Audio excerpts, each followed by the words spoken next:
Initiating moisture.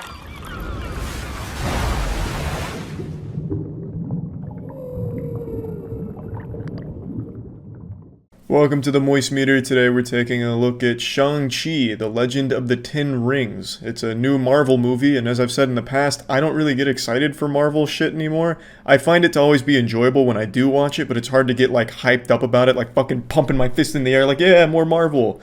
Because every single week there's something new from Marvel, it feels like. So I've just been inundated with the superhero shit from them. So I had no clue what this movie was. I'd never heard of it before. I never knew it was coming out. The title even confused me. I thought it was like an Ariana Grande thing with the 10 rings or some shit. So I had no expectations of this movie at all. And I don't know the character Shang-Chi. The only thing I knew about this is that people seemed to really like it on Twitter. And that was enough to convince me that it was worth going to the theater to see. And I'm happy to say they were right. The movie is really good. I had a great time watching it. This movie's pretty different from other MCU movies, at least in the first half of it, where it focuses on martial arts for its action. And the martial arts is really good. Like, it's very competent.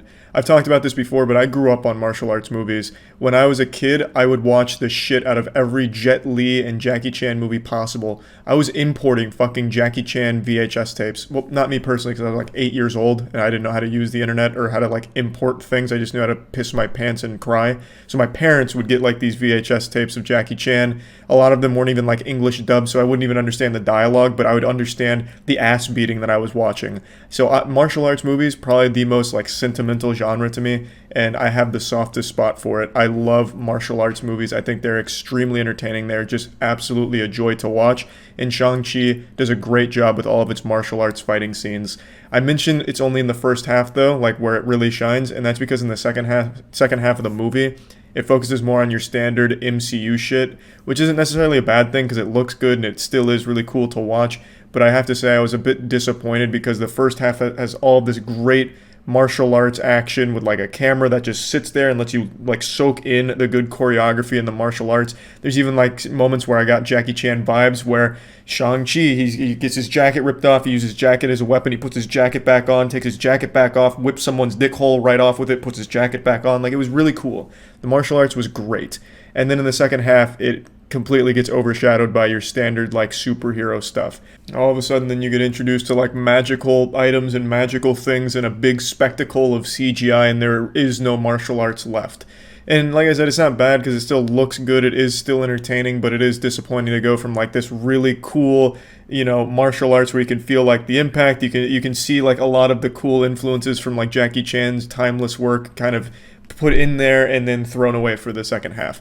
A little disappointing, but it is still fine. Like, I wasn't like mad at the ending and how it went or anything. I still had a great time. I just would have liked to see the martial arts still carry the torch of like, this is our prime action for this movie, as opposed to going like, okay, now we've had martial arts, now it's time for CGI fest of magical superpowers and magic items. So, not really like a huge complaint, but it is something that I wanted to at least mention. I think the big standout in this movie is the villain, though. I really like the villain, Mandarin. He was really a great villain. He wasn't like this cartoonishly evil guy.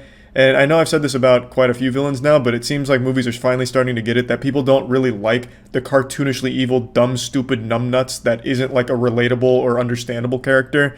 Like, Black Widow had this problem where its villain was just fucking super stupid. I think it's been long enough now I can just talk about it. Like, his superpower, if you can call it that, is he's stinky, he smells.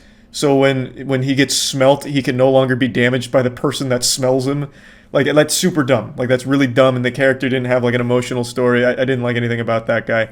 But in a couple other movies as well from the Marvel Universe, I think they do a good job with their villains, and I think Mandarin is one of their best. He's a character that has a really tragic story. He was a very cartoonishly evil guy at one point, but then he meets a woman that changes everything for him, and she becomes his entire world. And I don't want to get into spoilers here, but things start to change, and his entire character revolves around the loss of his wife and how he's coping with it, how he's dealing with it, and the grief that follows. And I think it just does a great job. I think the villain is someone that you can understand the perspective of when you're watching the movie, and maybe even at times root for. It's just a really well-written villain, played beautifully by the actor. I believe it's Tony Leung. I'm not super familiar with their work, but I thought he did a great job of portraying like this villain who really has an emotional story and is going on a journey for a reason I think a lot of people will be able to like understand and really like really get. It's not like a villain that you're like constantly rooting against. Like, we gotta fucking kill this guy, take his goddamn head off. This is a bad guy. I don't think anyone's gonna go watch this movie and be like, yeah, that guy's fucking evil, you know. So I just thought that was really like a big moment that stood out to me. Like, this is a really cool villain.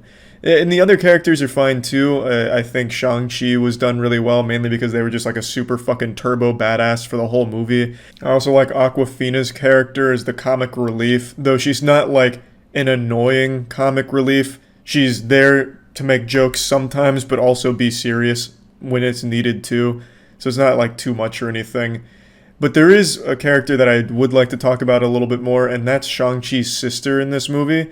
Now, I don't think she's like a bad character. I just don't think they even remembered she was in the movie at certain points.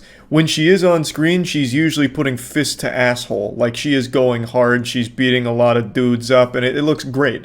I also like her signature weapon of like the little knife on a string. I've always liked that weapon. I don't know what the fuck it's called, but I think it's a really cool weapon to watch, and when she uses it, it's very nice to look at. But she's not really like an important character in the story, it feels like. She doesn't really have like her signature moment where it's like, man, we would have been fucked if she wasn't here. Whereas even the comic relief character has probably one of the most important moments in the whole film. So I would have liked to see her be more important to the actual narrative and pushing things forward, but it is still just really cool watching her fight because she's really fucking cool. But anyway, let's just plug this into the moist meter. I think Shang-Chi is a really enjoyable Marvel movie. I think this is one of their better ones in recent times. I'm going to give this an 85% because I do feel like there is a period where it does drag a bit and doesn't really get a whole lot done in that time frame, and I also was a bit disappointed by a couple other things towards the end. But other than that, I really, really enjoyed it. I fucking love martial arts movies, and this felt to me like an old school martial arts movie for at least half the runtime, and god damn it, I'll take what I can get. So yeah, that's about it. See ya.